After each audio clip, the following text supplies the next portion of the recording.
Welcome to అభినవ భారత్. నేను రఫీ.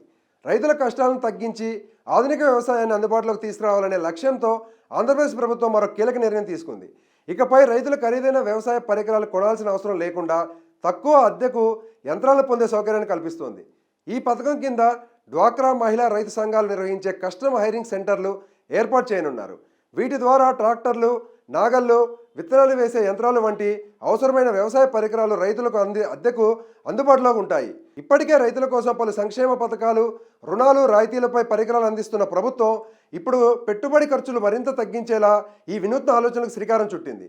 వ్యవసాయ ఉద్యాన పంటలు సాగు చేసే రైతులకు అవసరమైన యంత్రాలను అద్దెకు ఇవ్వాలని నిర్ణయించింది. కస్టమ్ హైరింగ్ సెంటర్లను ఏర్పాటు చేయనుంది. ఈ సెంటర్లను డ్వాక్రా మహిళా రైతులతో కూడిన ఫార్మర్ ప్రొడ్యూసర్ ఆర్గనైజేషన్లు అంటే ఎఫ్పిఓలు నిర్వహిస్తాయి. రాష్ట్రంలో ప్రస్తుతం ఉన్న 520 ఎఫ్పిఓల నుంచి 300 ఎఫ్పిఓలను ఎంపిక చేసి వాటి ఆధ్వర్యంలో సిహెచ్సిలను ప్రారంభించనున్నారు. ఈ ప్రాజెక్టును వ్యవసాయం, ఉద్యాన, పశువర్ధక శాఖలు కలిసి పర్యవేక్షించనున్నాయి.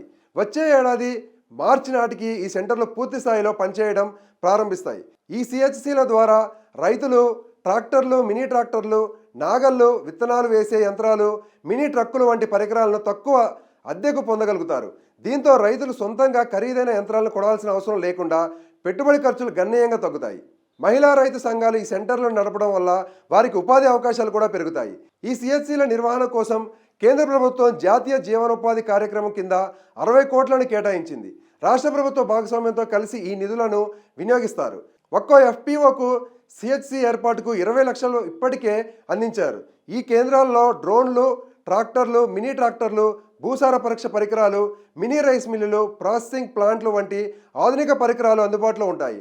భూసార పరీక్షల ద్వారా పంట దిగుబడి మెరుగుపడతాయి. మినీ రైస్ మిల్లులు, ప్రాసెసింగ్ ప్లాంట్లు ఉండటం వల్ల రైతులు ధాన్యాన్ని నేరుగా ప్రాసెస్ చేసి అమ్ముకునే అవకాశం పొందుతారు.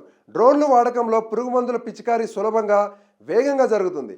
ట్రాక్టర్లు, మినీ ట్రాక్టర్లు, మినీ ట్రక్కులు వ్యవసాయ పనులను త్వరగా పూర్తి చేయడానికి ఉపయోగపడతాయి. ప్రతి ఎఫ్పిఓలో సుమారు 1500 నుంచి 2000 మంది రైతు సభ్యులుగా ఉన్నారు. ఒక్కో మండలానికి ఒక్కో ఎఫ్పిఓ చొప్పున ఈ సిహెచ్సిలు పనిచేస్తాయి. రైతులకు అవసరమైన పరికరాలను ఎఫ్పిఓలే కొనుగోలు చేసి సెంటర్లో ఉంచుతాయి. రైతులు వీటిని బహిరంగ మార్కెట్లో తక్కువ ధరకే అద్దెకు తీసుకోవచ్చు. సిహెచ్సిల నిర్వహణను పూర్తిగా ఎఫ్పిఓలే చూసుకుంటాయి. వచ్చిన ఆదాయాన్ని తిరిగి సెంటర్ల నిర్వహణకే వినియోగిస్తారు. ఈ విధంగా రైతులకు అవసరమైన వ్యవసాయ పరికరాలు స్థానికంగానే అందుబాటులో రావడంతో బయట వెతుక్కోవాల్సిన అవసరం లేకుండా ఈ కేంద్రాలు అన్నదాతలకు ఎంతో మేలు చేస్తాయని అధికారులు చెప్తున్నారు.